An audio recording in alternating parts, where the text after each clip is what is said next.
What's up, everybody? Welcome to another episode of the Trust Your Board podcast. My name is Steve Wright, joined by Mr. William Monroe. Will, how are you doing? Steve, I had a couple of heartbreakers last night on Monday Night Football. We talked about on our waiver show. We had some close ones, and fortunately, you and I lost in our Dynasty League by just a point and a half, 2.5 points, something like that. Najee had a good game, but just unfortunately not good enough. Yeah, that hurt. I mean, we're probably one of the few people out there that lost with Jonathan Taylor in their lineup. Yeah, right. But one of many that lost to Nick Chubb. So, it is what it is. Give and a take there kind of canceled out, and then just looked at the rest of your lineup to see really, what was going to rise to the top there and generate a win for a team. Yeah. But we'll move on. Still in a playoff spot, and that's what that is what matters. Yeah, no, absolutely. I think my other league, I had a tougher heartbreak. I lost on the final 2 catches of Cole Kmet with 30 seconds left and pretty much garbage time. So, killer, man. That is a killer. That was a tough one as well. But thus is the pros and cons, the life and death of fantasy. Yeah, I didn't tell you pre-show. I actually just sent a trade offer out in our work league. I saw someone online somewhere. I don't even remember where. I might have read it. I don't know, which is weird because I found it while I was just sitting here like 10 minutes ago. Yeah. They traded a Hurts for Mahomes straight up. And I was like, well, I got Hurts. I'll send that over. Give it a shot. Hopefully you don't insult the person. Yeah, I don't care. So, yeah, we'll see. I'll keep you updated as to what happens there. Let me know how that one goes. It's Tommy, so I don't know. I've worked with Tommy before on trades, but I think he likes his quarterback. Eagles fan, so maybe, but imagine probably not with Mahomes there. But quarterback trades are always interesting. You know what else is interesting? Deciding on who to start at quarterback, Steve. Yes, good segue, my friend. Thank you. So we let's jump right into it here, Will. Speaking of the Eagles, would you rather start Bridgewater versus those Eagles or Cousins against the Chargers? I think pretty easily Cousins here. I like the potential to have to score a little more for Cousins against the Chargers versus possibly a lower scoring game with two teams that I think want to run the ball a little more. They have some decent pass catching options between the Eagles and the Broncos, but I think both teams would like to establish the runs. I can see that being a little grittier of a matchup, whereas Minnesota and Chargers defenses are both solid, but I think both those offenses can put up some points. So I'll take Cousins pretty handily here. Yeah, same. If memory serves, I believe the Eagles' pass defense is pretty good. Not like elite or anything, but it's solid, and their run defense is a little suspect. So, yeah, I think their defense plays into what Denver wants to do. So I agree with you. I will go with Cousins. Now, I don't know which of them has the lowest floor. Like, if you needed a floor play, it might be Bridgewater because he's relatively consistent, where Cousins, does Cousins things every once in a while. But yeah, I guess it depends. Is that a primetime game for Minnesota? Because that they're not able to do much on prime time. Yeah, he is not, but I don't think it is. So maybe there's an argument for Bridgewater from a floor standpoint, but I'll take Cousins. Gotcha. Moving on here, one that I don't think we'd ever think we'd have to decide upon going into this year, but Carson Wentz versus the Jaguars or Aaron Rodgers versus the Seahawks. Yeah, I guess, and every week we talk about Wentz being good for fantasy, but he's not Aaron Rodgers. I guess it's a play on, is Rodgers really going to be 100%? Or are they going to ease him back in? Are there any lingering issues from COVID? Yada yada yada. I think he'll be fine, and I think even if he's not fine, Seattle's defense isn't great. I think Russ is looking to be back, and that can end up being an interesting game. So I am going with Rodgers. Yeah, I think the only way I'm playing Carson Wentz here is if Rodgers is out with COVID, which is still a possibility. I think hope is that he's back, but I don't think he's in the clear yet. So I only think Carson's not a bad start, probably somewhere middle of the pack, back end QB1. But yeah, if you have the upside of Rodgers, if he's playing, he's cleared, I think it's pretty hands down Aaron Rodgers there. The next one, Will, I think the only other time that we've had a Mahomes question is for you because you also Yeah. have Josh Allen. But here we got another one: Mahomes at Vegas or Justin Herbert versus those Vikings. Boy, that's tough, right? I mean, how can you sit Mahomes? But this year, he's not been as consistent, not been showing what we are used to from him. And Herbert had a little lull a few weeks ago, but had another solid game against the Eagles last week, to go with his great rookie year and good start to this year. I think it's close. I think both have good upside. As crazy it is, I think Mahomes probably has a lower floor. So I think I got to go Herbert here, which is kind of crazy to say. Yeah, I think so too. I think the Vegas, pass defense is a little bit better than the Vikings pass defense. Surprisingly enough. So yeah, I think I agree. On the flip side, I would be looking to probably trade Herbert for a running back or a wide receiver, get an upgrade on your team somewhere, and then just hope Mahomes turns it around if I have both of these guys. Provided it's a redraft. Dynasty is a little bit different, but I'm looking at that here at the trade deadline and be making a move, dumping one of those quarterbacks, but that's just me. Yeah, it's crazy to think that you have that question there, but alas, move on here to running backs and possibly the first time I think we've done this before here, but a rest of season question. PPR, Kenyon Drake or Jordan Howard? Yeah, I was trying to think if we've done one before too. I feel like we might have a couple years ago, but I don't recall. It's definitely not something we do very often. No. It's pretty easy for me though. To me, it's Drake. He's been really good since they've moved on from Gruden. I don't know if that's coincidence or it's what, 2 or 3 weeks now? Yeah, 3 weeks. So, maybe he's just catching fire, putting everything together with the offense, yada, yada, yada, or maybe it was a coaching change. I don't know, but he's been good for 3 weeks in a row, and that's good enough for me.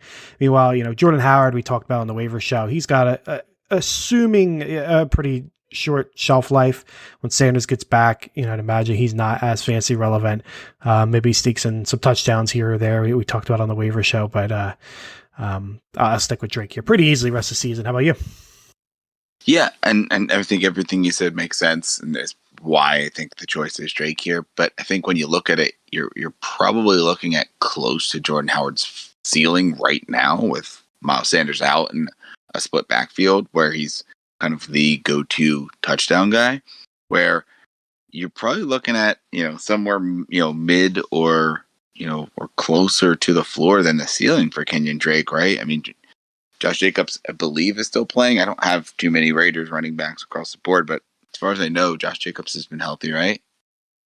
He has, but he's got a history of not being healthy. So yeah, if there's somebody, you're at, I guess you're not at Howard's ceiling because in theory, Boston Scott could go down. More people could go down and force the hand, but you're probably at his ceiling where, closer to the ceiling, right? Where Drake is more of those high quality handcuffs that you can get. That's exactly what I think, right? Best case scenario, you have Kenyon Drake, who's, maybe it's a little bit of a committee, but likely the lead dog and by a wide margin if the starter goes down. Whereas Howard, we're seeing it's a full-blown committee. Maybe Boston Scott goes down, but you have no PPR upside really with Howard, whereas Drake, you do have some there, especially with this being PPR. So, yeah, I mean, don't need to belligerent anymore. It's pretty easy, Kenyon Drake. Next one, Will. Battle of the tough matchups here. Half-point PPR, Myles Gaskin versus the Ravens or Michael Carter versus the Bills. Yeah, man, this is tough. You're looking at a rookie running back against a great defense, and then Myles Gaskin, who just hasn't been solid. I don't think anyone would say they're thrilled with the return they've got. With probably where you drafted him. He's had 2 or 3 really good games. Looks like half-point scoring. He's only been over 10 points 4 times. One of them was week 1.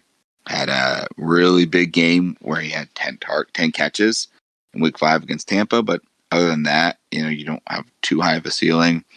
I think I will, bank on Michael Carter getting back into the targeting catch range that we saw the last few weeks. And maybe not, 8 of 9 or 9 of 14 that we saw 2 weeks before that, but 1 catch on 2 targets. definitely doesn't seem like what you'd imagine from him. We'll see what quarterback is back. Haven't heard much from Zach Wilson, but I know Mike Wright has been, hopefully trying to get back on the practice field. He definitely unlocked Michael Carter the last 2 weeks, so we'll see. I think it's pretty easily Carter here because he's getting the carries. He has not had less than 9 carries any game except for week 1. He's been, double digits every game except for week 1 and week 3. So he's getting the carries and he's getting, good target share. So pretty easy Michael Carter here for me. Yeah, same. The quarterback, the quarterback situation is up in the air. I believe they say White is fully healthy, but they're expecting Wilson to practice at some point this week. So they think the potential exists that Wilson starts, but I think it's probably going to be another week. With that said, I'm with you as well. Carter does have the tougher matchup, but Gaskin's just been so blah outside of, like a few games here and there. And the Miami offense as a whole, it's kind of up and down where, Carter, he's going to get those targets and that's what matters. I'd imagine the Bills are going to come out very angry and they are going to be putting up some points on the Jets after the embarrassment that was last week. And I think Michael Carter is going to be the beneficiary of that. A lot of check down work as we've seen before in the past. So yeah, I will stick with Carter. All right. And our last running back here, back to standard scoring, Elijah Mitchell versus the Rams, or James Robinson at Indianapolis. Yeah, this is a tough one because they're two guys you don't want to set. They've both been really good for fantasy. I think I got to go with James Robinson because I'd rather have the Indy matchup than the Rams matchup for Mitchell, and that's mostly what it comes down to. I want to start Mitchell if I can because he's been good, but up against J-Rob, I can't go. I can't side with him here. So I will stick with J-Rob against Indy. Yeah, I'm right there with you. I think they're both solid starts. Be happy to have them as your RB2 or even a flex option, but better matchup there for James Robinson. And I think there is still the threat of other running backs getting touches. Surprising. I don't know. If you, being a Niners fan, know anything more about it, but I saw that Jeff Wilson was active, but did not take one snap. So he dressed, he was there, but he didn't get a snap. Is there any reason for that? Do you know? Not that I've really seen now. You imagine he likely is going to be active again and probably gets more than 0 snaps. So with him there, with Hasty, maybe it eats into Elijah's workload a little bit. 18 carries 2 weeks in a row, down to 8 last week. Did have some catches, so that's always a bonus. But in this standard scoring league, doesn't get you too much more. So yeah, I'll take James Robinson. Okay, and moving on to the wide receiver position here, PPR. Moving from our waiver show to the start-sit episodes here. Rashad Bateman at Miami, or Jerry Jeudy versus the Eagles. Who do you want? Yeah, this is probably a little tougher than it should be. I think it's got to be Jeudy. He seems to be back from the injury and looking good. I haven't heard a specific word yet, but I know Slay got hurt and didn't come back at the end of the game. So I think we talked about it yesterday on the waiver show. If he's down this week, that just bumps a corner, bumps a worse corner up in each slot there. So you imagine you really just have Nelson as the main guy that you're a little worried about. And is he on Jeudy? Is he on Sutton? I know Jeudy runs out of the slot a little bit, so you might be able to work that a little more. I like Bateman. He's going up against some tough corners, but as we've said already, Miami has not been very good against the pass, surprisingly. So I think he's not a bad guy to put in the flex, but I think Jeudy is kind of working his way back into like a consistent flex option. So I will play Jeudy, and I do have this choice in our work league, actually half PPR, and I think right now I've got Jeudy in as kind of my 4th receiver, Bateman kind of right on the outside looking in. Yeah, I find this one difficult. I think I end up on the other side, and I think I would go with Bateman because it feels like the breakout's coming given what we've seen in the targets. And Miami's a pretty good team to break out against because they suck. Absolutely. They are bad. So I think I'm just calling my shot with that breakout. My hesitation is Sammy Watkins, and if he returns, what does that do to Bateman? So I think I'm probably taking my shot there. If you wanted to do a floor play, I'd probably go with Judy. He's the safer option, but I'll call my shot on a Bateman breakout this week. Right. Next wide receiver for another full PPR. We've got two guys that seem like they're two sides of the same coin here. Cole Beasley at New York Jets. Old, busted maybe. And then the new hotness, Hunter Renfrow versus the Chiefs. Maybe the younger version of Cole Beasley. Yeah. Pretty similar there. I think I have to go with Renfrow. I could kind of divide it up like I did my last one. If you want high upside, I'd probably go with Beasley because he's on the better offense. But unless I needed a real high upside, I'll stick with Renfrow. He's more consistent. There's less competition for targets there. So I like him. I don't know what to make of that Raiders Chiefs game, given how Mahomes is playing. So I don't know if that could be a high scoring game or not. But just from a consistency standpoint, a competition standpoint, I trust Renfrow a little bit more than Beasley right now. Yeah, I think I'm there as well, especially with kind of the odd stat of the Jets that they just give up so much to the running back that they don't give up a ton to the receivers because they don't really have to. And, Bills maybe aren't made to be, take advantage of that. They haven't been the best at running the ball, but I think they've been better as of late. So I think you probably still have a good chance that you're going to get a couple passing touchdowns there just because Josh Allen is at the helm. But yeah, I'll take Renfrow here against the Chiefs. I think it's just a better chance you're going to be throwing the ball for longer in that game. Okay, and finally on to two flex questions, two bigger flex questions, actually. We got a PPR one here first, Will. DJ Moore at Arizona, Michael Gallup versus the Falcons, Carson or Collins, whoever plays at Green Bay, or Emmanuel Sanders at the Jets. That's a tough one. I don't think I can sit DJ Moore for any of these guys. I think it's, you could argue if Carson's back and healthy, but week one of him coming back, I don't know. Collins definitely has good opportunity, especially if we have Russell Wilson back and Aaron Rodgers out. Probably going to be good game script, but, he could still be in a bit of a timeshare.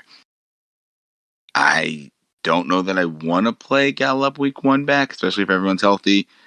I just at this point, I just think the volume's going to be there for DJ Moore. Maybe it's not great volume, but if everyone's back and healthy for Arizona, they're going to put up points. They're going against a tough Carolina defense, but I just don't know that I'm ready to sit DJ Moore just yet. I think I'm with you. I don't trust any of the options, but I trust the game, against Arizona, the potential for the Panthers needing to put up some points more than the other situation. So I'm with you. I will go with DJ Moore as well. All right. And then our last flex question, picking two here. Once again, DJ Moore. Once again, Michael Gallup. Then we have Antonio Gibson versus the Bucks. Marvin Jones at Indy. D-Jacks versus Chiefs. And Daryl Williams at Vegas. So this one I find hard because I don't like a lot of the options. So the first, we're picking two. The easy one to lock in for me is Daryl Williams. It doesn't look like CEH is going to be back from what I've seen. So I'll take the starting running back there. As you had said, I like Gallup, but I'm not going to be trusting him the first week he's coming back. Even in a pretty good matchup against the Falcons, there's he's coming off the injury. There's too many options in Dallas. Not trusting him. So Gallup is dropping off there. Deshaun Jackson, week one against the Chiefs, I'm not trusting him either. He is a player where I think you could slot him in. I don't think he falls into the, it's going to take him a couple weeks to learn the playbook. Like what he runs a straight line down the field. Like there's no playbook to learn for D-Jax, just run. So, I'm not too worried about that, but at the same time, I'm not trusting it. Like an old player going to a new team doesn't change anything. He's the same Djax he was in Tampa and with the Rams and whoever he's with the Eagles, the past 2 years too. Like he hasn't been the Djax guy that we've known for 5 years now. So that's not going to change now. Does he have a chance of catching a bomb touchdown? Sure, but I'm not rolling the dice on that. So he drops out. The other three are where I start to struggle.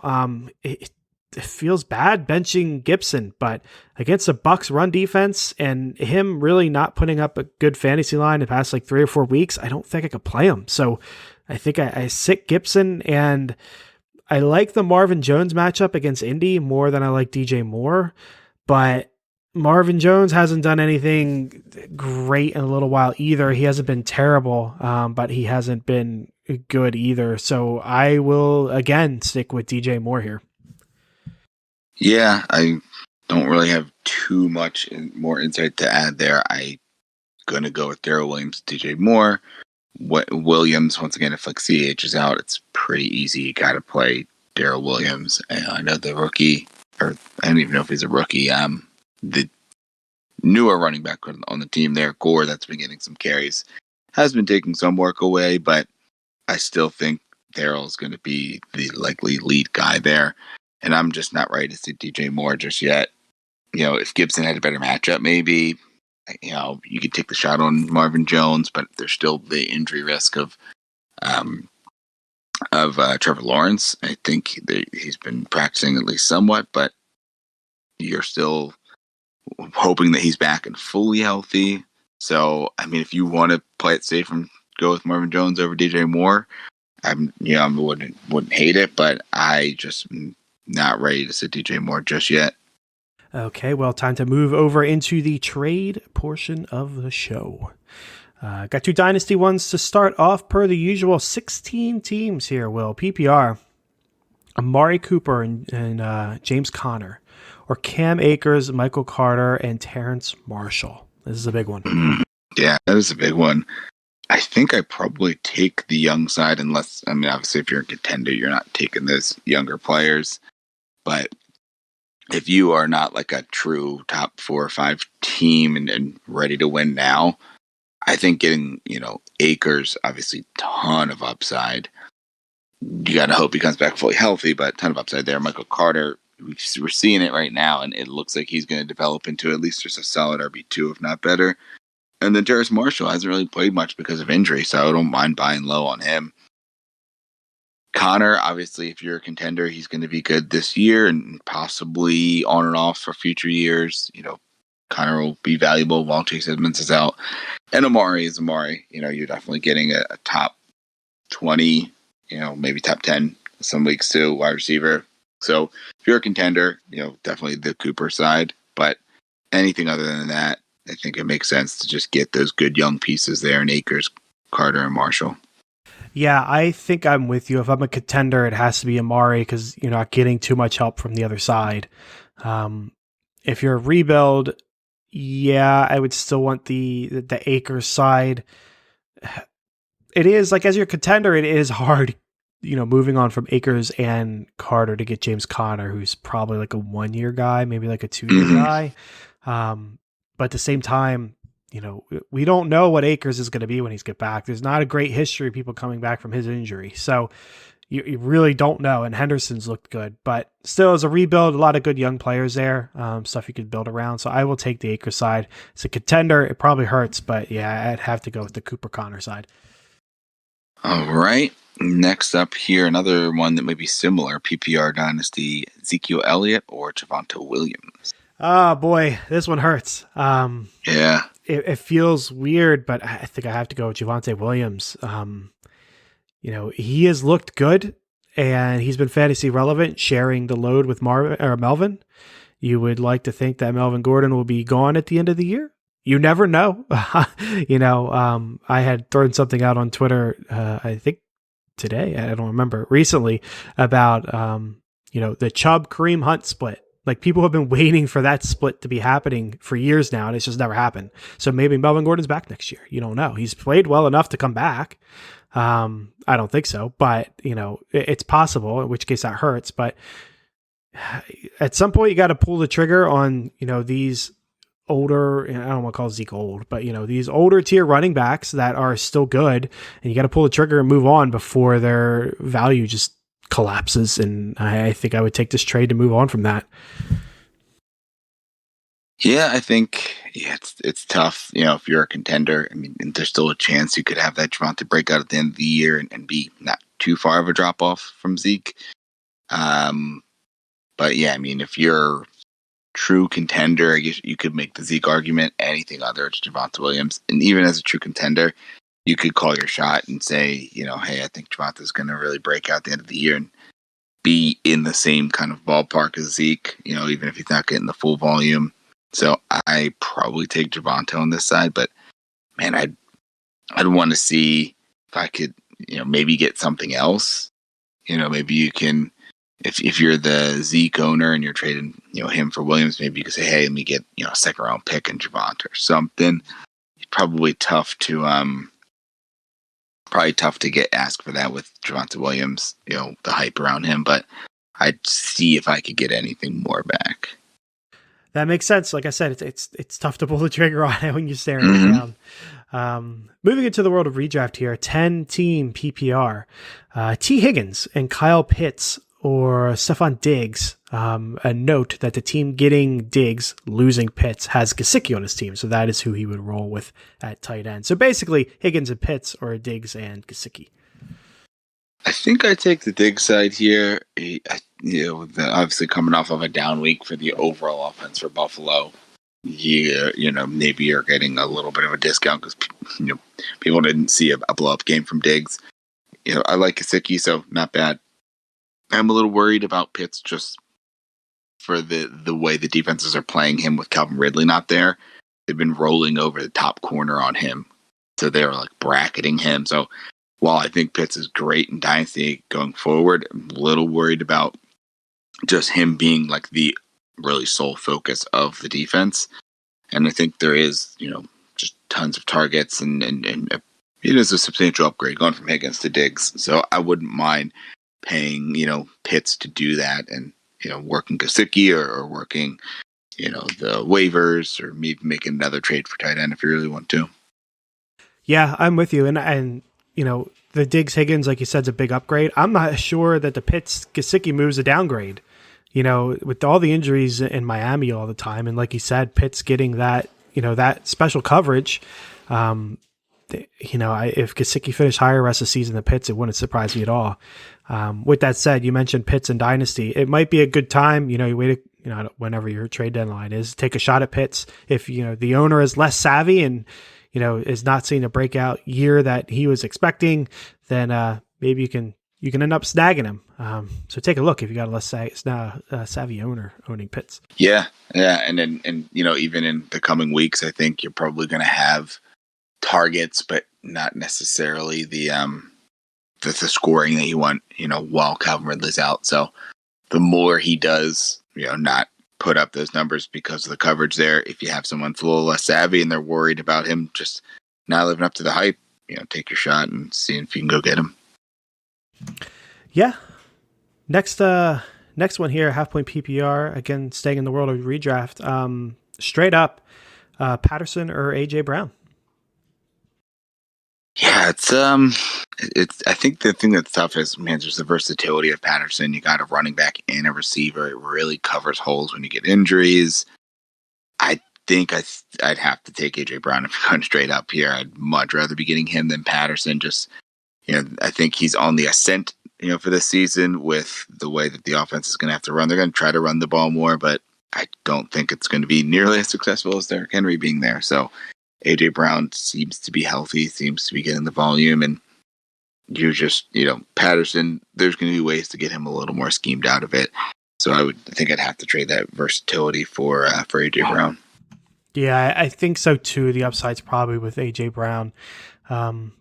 It does suck as, somebody that's got Patterson rostered. I enjoy moving him all over, the flex spots, the wide receiver, the running back, covering all the bye weeks, and then being, as good as he's been on top of that. It's a shame to lose that. But AJ Brown, like you said, his usage, I would think, is only going to go up, and he could be a league winner at the end of the year. All right, and last one here on the docket, redraft. Travis Kelce and Hunter Renfrow, or Darren Waller and Chris Godwin. I think this one's pretty easy for me. I'll go with the Waller side. There's not that big of a difference between Kelce and Waller to me, especially with the way Mahomes has been playing. So that's, it's a bump for Kelce, but it's pretty close. But then, as good as Renfro's been, he's not Chris Godwin. So I'll easily take Godwin over Renfro. So pretty easily at the end of the day, give me the Waller Godwin side. How about you? Yeah, it's funny. In our work league, I have Waller and Godwin. So I was like double checking here. I was like, does somebody have... Would you trade them for Kelce and Renfro? I guess no, this is a perfect example. That's what it comes down to. It's like, I'm literally looking to see, like, did someone message Steve and see if they could make that trade with me? No. So, yeah, our friend Seamus here has Kelce. Does not look like he has Mr. Renfro, though. He does have Brian Edwards. Does that help? There you go. Again, a different receiver there for the Raiders. No, I think it's pretty easy. Waller and Godwin. I mean, Kelce's, had a down week, I guess. Not this week, but the week prior. But even so, he's still probably the best tight end in football. Kittle looked good in his week back, so, could be another guy that's in the mix there. But Waller's right there with him, and Godwin's just... while the floor is there for Renfro, there's still a solid floor for Godwin. The upside is just way higher on Tampa's offense. So I'll take Godwin and Waller for sure. Yeah, that makes sense. And Will, that's going to take care of today's episode. Got one more bonus one for you here. Bonus. Just came in. Not necessarily a trade question, but just where you'd value this player in a redraft going forward with an injury. We talked about him a little bit, I believe, at one point, maybe in start sits, but James Conner, with the Edmonds injury, what is the value that you would put on Conner? Trading for, trading away, like what would you want for him if you're going to move him? What would you be willing to give up if you're looking to acquire him for the stretch run here? I hate talking about James Conner. I know. I drafted him. Brutal. I don't know if you remember, but I drafted him. And then... I went into bye week hell, and I was cut him. Yeah, and like he wasn't on a bye, but I was looking at him, and he had faced Jacksonville. I think he had like 2 touchdowns. He had 2 touchdowns the next week. He had another touchdown. Like this guy is not getting any yards, just getting touchdowns. Like he can't sustain this. And I'm looking at the schedule now. I think it was the Cleveland game. I was like, okay, Cleveland's a good defense. I can't play him.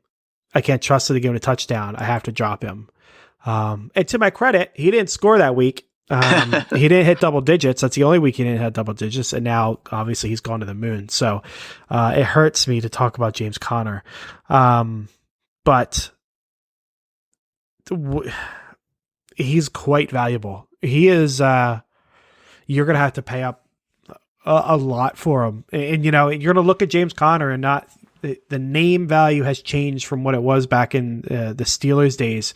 But to me, he's a top guy. Like whatever you think you would pay for like Nick Chubb, you're paying for James Conner. Which again, even just saying it sounds weird, but that's where I'm at with him. I mean, he's one of the best offenses in the league. He's done nothing but score touchdowns all year. He's got 4 2-touchdown games this year.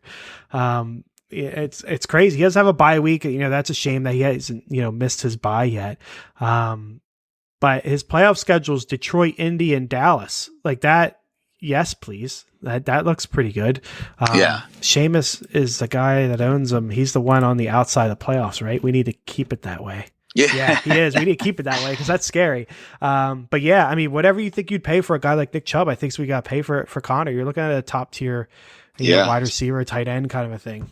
As long as, especially if high ankle sprain for Edmonds, if we do think he's going to be out for the playoffs, like we imagine he'll be out for the next 3+ weeks. But if this is, almost the rest of the season thing, even when he gets work back in, if they're rolling with James Conner, I think you really have to value him as, at the very least an RB2, if not more, just with the volume he's going to get. Yeah. And, Chase Edmonds, they can come back tomorrow and say, oh, he's misdiagnosed. He doesn't have a high ankle sprain. In fact, he's perfectly healthy.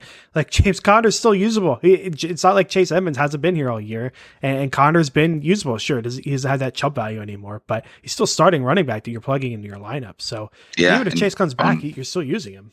Yep, and especially on one of the best offenses in the NFL. Yeah, it's really hard to pass up. So, I mentioned league winners earlier with A.J. Brown. James Conner is definitely looking like one of those. It hurts. I hate talking about it. Yeah. It's brutal when you had him. Oh, my God. I kept Gainwell. Oof. Woof, buddy. Yeah, that hurts. That's okay. Still in third place. Tied for second. Yeah. Also tied for sixth. Yeah, it's okay. It happens. Keep telling yourself that. Yeah, I will. But that's going to wrap up today's episode, folks. Tune in next week. Another waiver and start sit show for you. Until then, trust your board.